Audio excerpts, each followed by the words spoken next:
Hello' guys নমস্কাৰ।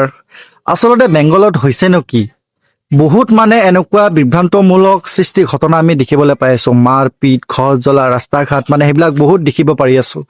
আচলতে বেংগলত যদি এতিয়া আমি ক'ব যাওঁ, বহুতে ক'ব, এতিয়া আমাৰ অসমৰ চামচাবিলাকে বহুতে ক'ব মানে কৈ আছে অলৰেডি যে হেনো বিজেপি চৰকাৰ অহাৰ পিছত বেংগলত গণতন্ত্ৰ শেষ হৈ গ'ল, মানে সকলো ধ্বংস কৰি দিলে।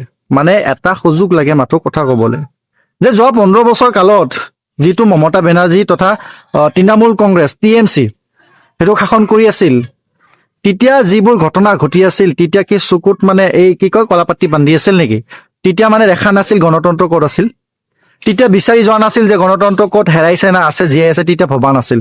এতিয়া কিন্তু এটা সুযোগ পাল, মানে বিজেপি আহিলতো শাসন কালত, যিটো আমাৰ নৱনিৰ্বাচিত বিজেপিৰ প্ৰাৰ্থী মুখ্যমন্ত্ৰী যেতিয়া নেকি বেংগলত শাসনকাল লল, তেতিয়া মানে সুযোগ এটা পাল আৰু যে বিজেপি অহাৰ লগে লগে গণতন্ত্ৰটো শেষ হ'ল। हमारा पश्चिम बंगाल में जान की बाजी लगाकर वोट सिर्फ बीजेपी को हिंदू ने दिया है, इसलिए मोदी जी को हम कहते हैं सबका साथ सबका विकास का नारा पश्चिम बंगाल में ना लगाए।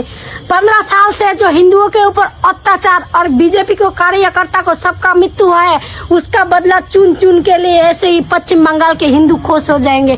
और कुछ नहीं चाहिए मोदी जी, हमें आपसे ही उम्मीद है। এটা বেংগলৰ ৰাইজ সকলো বুজি পায়। এই মহিলাগৰাকীৰ মাতটো শুনিব যে কিয় ক'ব লগা হৈছে যে বেংগলত সবকে সাথ সবকে বিকাশ নহ'ব, কিয় ক'ব লগা হৈছে।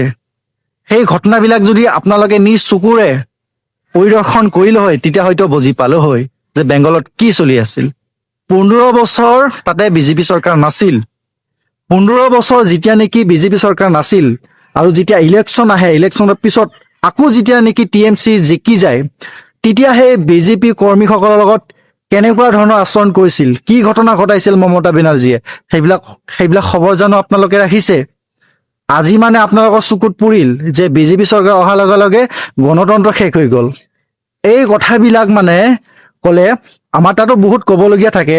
যেতিয়া নেকি বাংলাদেশত হিন্দুক জীয়াই জীয়াই মৰা হয়, তেতিয়া এই হিন্দুবিলাক মানে মুখত ফেভিকল আঠা আৰু চকুত মানে কলাপাতি বান্ধি একো নকয়, মানে একদম চুপচাপ ভদ্ৰভাৱে আৰু দেখি থাকে।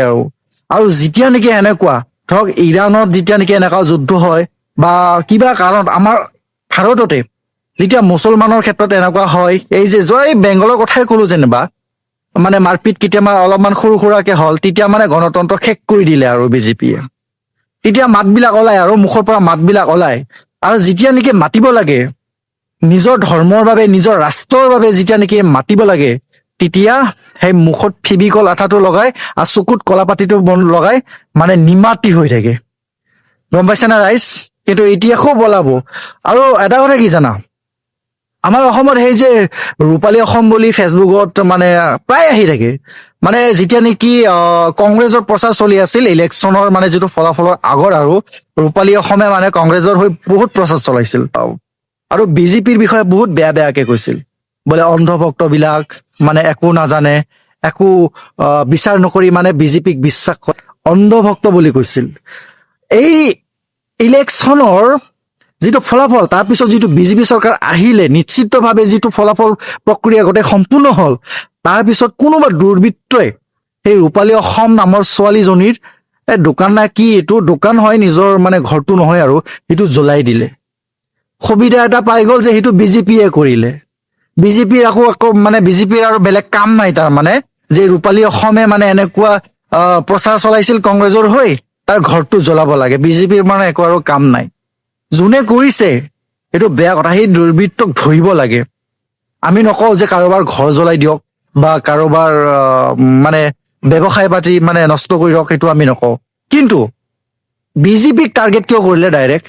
কিয় তুমি কংগ্ৰেছৰ প্ৰচাৰ চলাল বুলিয়ে বিজেপিৰ মানুহে তোমাৰ দোকানটো জ্বলাব পাৰে নেকি?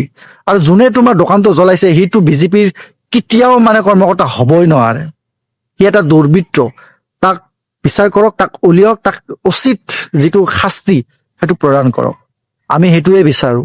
কিন্তু মই এইটো কথাও কওঁ, যিটো ৰূপালী অসম নামৰ যিটো পেজ আছে, অলপ মুখটো চম্ভালিকে কথা ক'ব, আৰু মুখটো আছে বুলি আৰু যিহে আহে মুখত সেইটো নক'ব। কাৰণ চবেই মানুহ, তুমি যেতিয়া নেকি মানুহক কোৱা নহয় বেয়াকে, তেতিয়া আমাৰো গাত লাগে, আমাৰ দৰে মোৰ দৰে বহুত মানুহৰ গাত লাগে।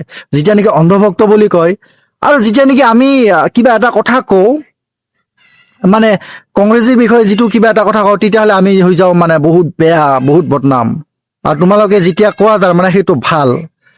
যোনে নেকি তোমাক দোকানটো এনেকুৱা জ্বলাইছে, কেছ কৰক, আৰু অতি সোনকালে যিটো দুৰ্বৃত্তই এই কাণ্ডটো কৈছে তেওঁক উপযুক্ত শাস্তি প্ৰদান কৰক, বাছ এইটোৱে বিচাৰো। ইয়াতে আৰু কংগ্ৰেছ আৰু বিজেপি বুলি কোনো কথা নাই, দুৰ্বৃত্তই। আমি মুখেৰে কওঁ, আমি পাৰ্চনেলি আমাৰ কোনো সূত্ৰতা নাই, ঠিক আছে। বিজেপি বুলি আৰু কংগ্ৰেছ বুলি ইয়াত কোনো কথা নাই, যোনে কৰিছে তাই দুৰ্বৃত্ত হয়, তাক মানে উচিত যিটো শাস্তি এইটো প্ৰদান কৰক।